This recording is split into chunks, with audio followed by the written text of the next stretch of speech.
When the Roman Empire was defeated, it was not defeated by an army. It was defeated by what destroys most countries.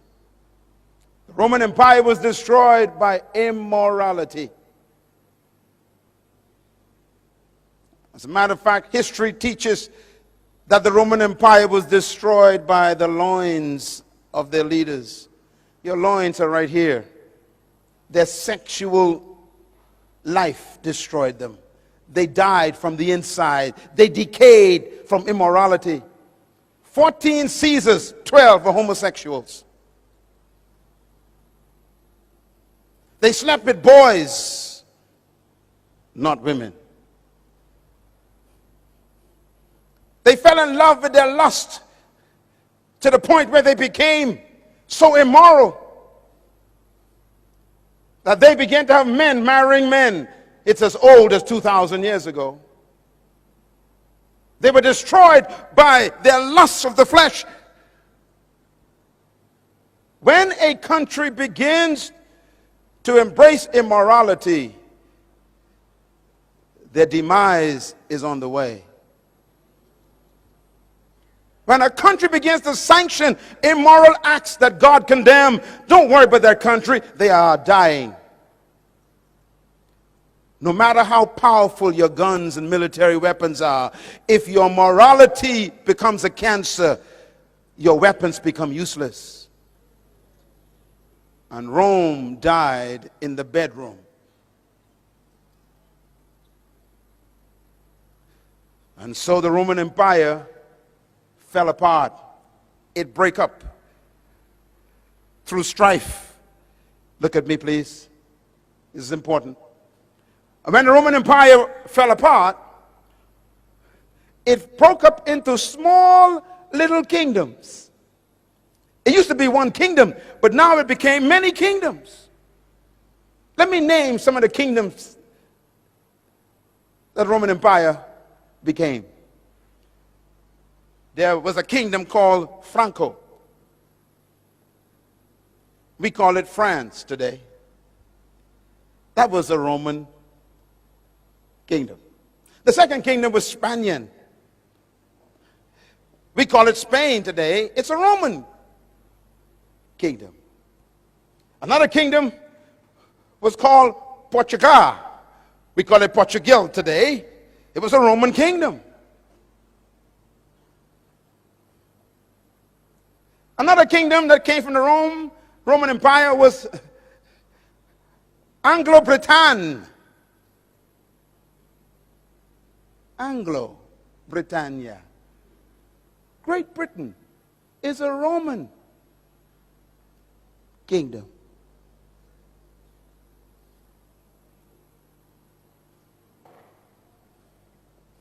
We call them England today. Anglo. Light skin. Interesting, all of these kingdoms have the Roman philosophy. And they decided to expand their kingdoms. And so the French and the Spanish and the Portuguese and the British send their ships out. They are Roman in their minds, Greek in their thinking, and they come to take over territories.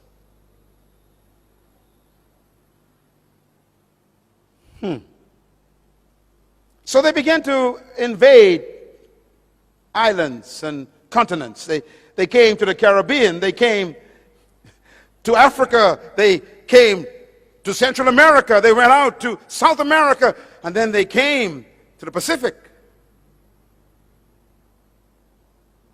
And they brought with them their philosophy.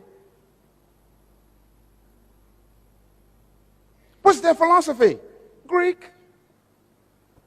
What does the Greek teach? They are superior, you are inferior. Your nose is big. Your skin is dark. Your hair is not blonde, and your eyes ain't blue. and your lips are thick. The gods gave you to me to be my slave.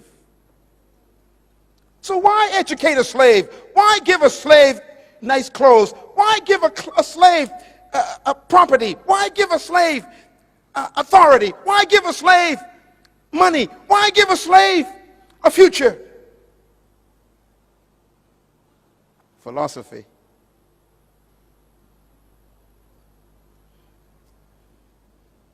And so is the story of colonization.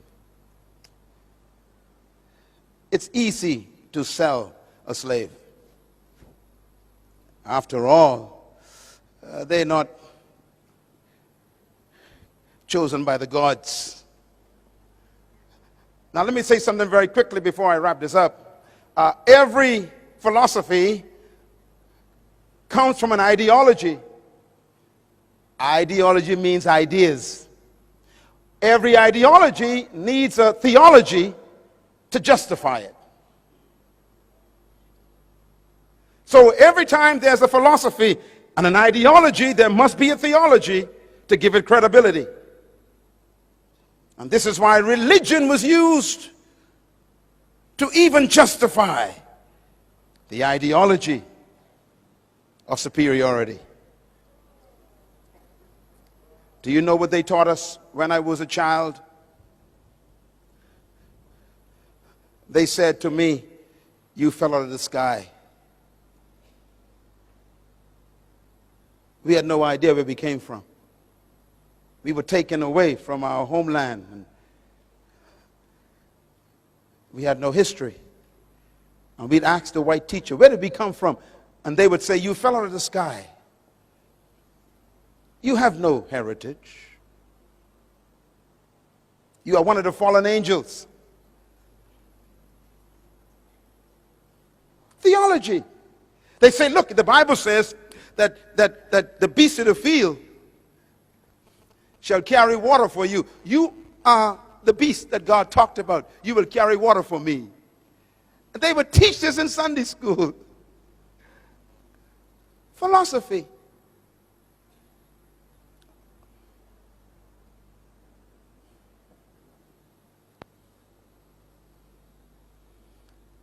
And here we are now,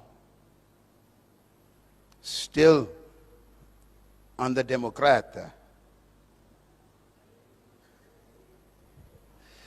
200 years of conviction that you are not equal to others.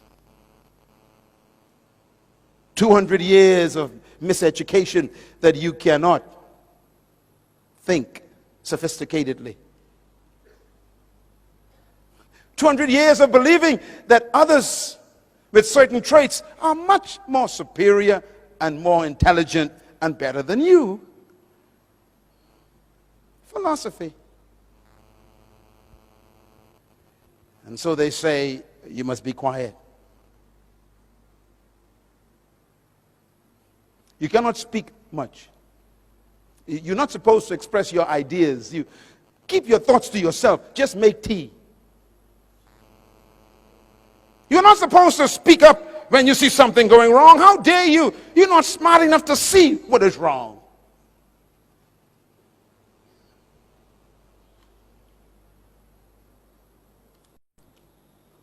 Leadership problems. Here's the biggest one. Since you were chosen by the gods to be followers, why waste my time on you, training you to be leaders?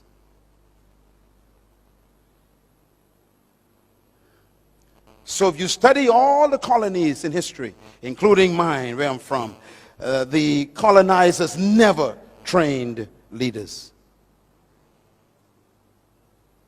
And what's amazing is when they finally abandon and leave you, they expect you to fail.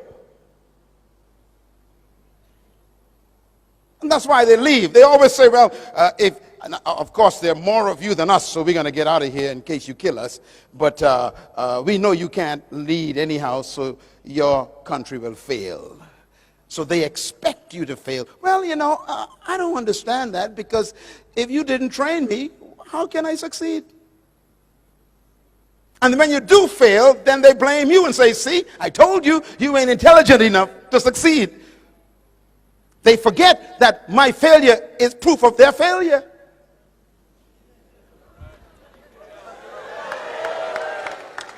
And that's why this leadership training series is important.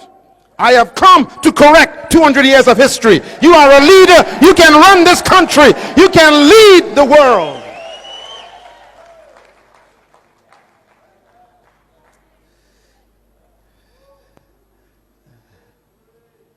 Take a deep breath.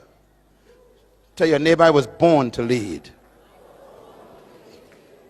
Clap.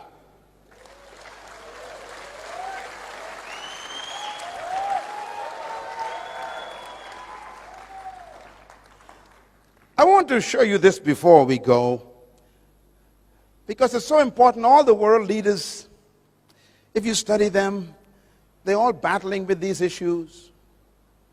And by the way, in one of my books, I did research on what happens to a people who have been oppressed for over 100 years. And I discovered that they all have the same problems. I used a case study of the children of Israel in Egypt. They were oppressed for 430 years. And when they finally came out of Egypt, they couldn't get Egypt out of them.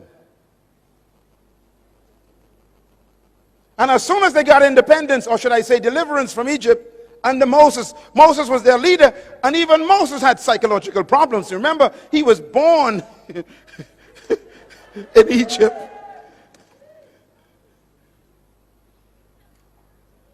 But you'll remember that when they came out of Egypt, they didn't go into freedom. They was just delivered. Don't confuse deliverance with freedom. Papua New Guinea is not